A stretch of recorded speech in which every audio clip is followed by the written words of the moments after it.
এই মুহূর্তে আপনাদের প্রত্যেকের জন্য সুখবর যে আবাস যোজনার টাকা কবে আপনাদের অ্যাকাউন্টে আসবে রাজ্য সরকারের তরফ থেকে বড় ঘোষণা কিন্তু ইতিমধ্যেই করা হয়েছে। এবং আপনি কিভাবে কোন কোন পোর্টালে গিয়ে বাংলা আবাস যোজনার নতুন আপডেট লিস্ট দেখতে পারবেন সেটিও কিন্তু রাজ্য সরকারের তরফ থেকে জানিয়ে দেওয়া হয়েছে। এবং কবে আপনাদের অ্যাকাউন্টে কত টাকা আসতে চলেছে রাজ্য সরকার ইতিমধ্যে ঘোষণা করে দিয়েছে। তো দেখে নিচ্ছি বিস্তারিত আজকের ভিডিওতে। তো ফাইনাল লিস্টে কাদের কাদের নাম উঠেছে, কীভাবে চেক করবেন, টাকা কবে আপনাদের অ্যাকাউন্টে আসতে চলেছে, বিস্তারিত জানাবো আজকের ভিডিওতে। এবং আপনি যদি এখনো পর্যন্ত ভিডিওতে লাইক না দিন অবশ্যই ভিডিওতে লাইক দেওয়ার পাশাপাশি চ্যানেল সাবস্ক্রাইব করে পাশে বেল ক্লিক করে নোটিফিকেশন অল করে রাখবেন পরবর্তী ভিডিওর আপডেটগুলো সবার আগে পাওয়ার জন্য। আর অবশ্যই আপনি ভিডিওটি আজকের প্রত্যেককে শেয়ার করে জানিয়ে দেবেন। তো আমরা দেখে নিচ্ছি কী বলা হয়েছে রাজ্য সরকারের তরফ থেকে টাকা কবে আপনাদের অ্যাকাউন্টে আসতে চলেছে, কোন পোর্টাল থেকে আপনি আপনার ঘরের লিস্টে নাম রয়েছে কিনা জানতে পারবেন। আবাস যোজনা নিয়ে এবার নতুন নির্দেশ দিল রাজ্য সরকার। আগামী ডিসেম্বর মাসের 23 তারিখের মধ্যে আবাস যোজনার টাকা বরাদ্দ শুরু করার কিন্তু নির্দেশ দেওয়া হয়েছে। এই নির্দেশ প্রত্যেক জেলায় দিয়েছে পঞ্চায়েত দপ্তর।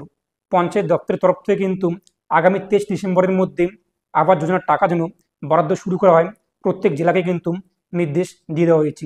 তবে তার আগেই 3টি স্তরে হবে আবাসের তালিকার অনুমোদন দেওয়ার প্রক্রিয়া।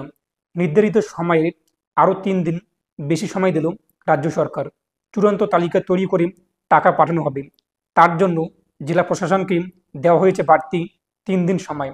20 তারিখের বদলে 23শে ডিসেম্বর অর্থাৎ 23 তারিখের মধ্যে টাকা ছাড়ার জন্য তৈরি থাকতে হবে প্রত্যেক জেলাকে নির্দেশ কিন্তু দেওয়া হয়েছে। তো বুঝতেই পারছেন আগামী 23 ডিসেম্বর আপনাদের অ্যাকাউন্টে কিন্তু বাংলা আবাস যোজনার প্রথম কিস্তির টাকা আসতে চলেছে।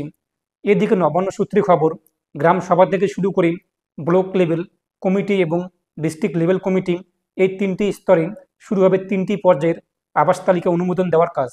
তারপরেই অর্থ বরাদ্দ প্রক্রিয়া শুরু হবে। এই আবাস প্রকল্পের সমীক্ষার কাজ 14 নভেম্বর তারিখে শেষ হবার কথা ছিল। সেখানে এই কাজ শেষ হয়েছে গত সোমবার 18 নভেম্বর। তার জেরে সম্পূর্ণ প্রক্রিয়ায় বেশ কিছুটা পিছিয়ে গিয়েছে। তাই জেলা প্রশাসনকে টাকা দেওয়ার ক্ষেত্রে আরও 3 দিন বাড়তি সময় দেওয়া হয়েছে। যদিও তার আগেই 3টি স্তরে শুরু হবে আবাসের তালিকায় অনুমোদন দেওয়ার প্রক্রিয়া।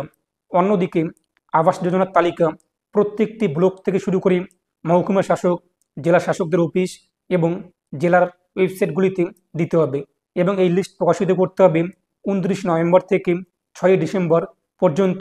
এই তালিকা কিন্তু সর্বত্র দিতে হবে। ওই সময়সীমার মধ্যে তালিকা থেকে আসা যে কোনো অভিযোগ খতিয়ে দেখে তার মীমাংসা করতে হবে। প্রত্যেক জেলায় আবাস তালিকা নিয়ে নানা নির্দেশ দিয়েছে পঞ্চায়েত দপ্তর।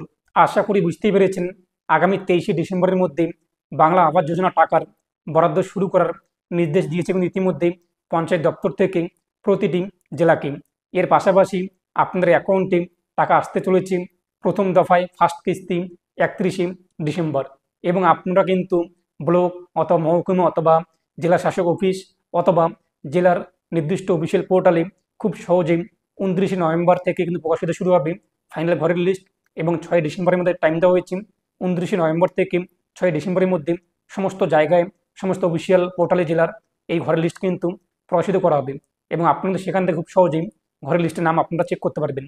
তবে আপনাদের কোনো রকম চিন্তার বিষয় নেই, আমি আপনাদেরকে লাইভ ভিডিও বানিয়ে দেবো কীভাবে আপনার ঘরের লিস্টে আপনার নাম রয়েছে কিনা, আপনাদের এলাকায় কাদের কাদের নাম এসেছে তা খুব সহজে কিন্তু দেখে নিতে পারবেন।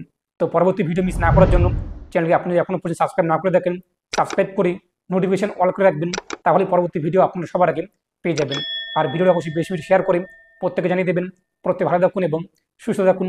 পরবর্তী ভিডিওতে আপনাদের সঙ্গে দেখা হচ্ছে।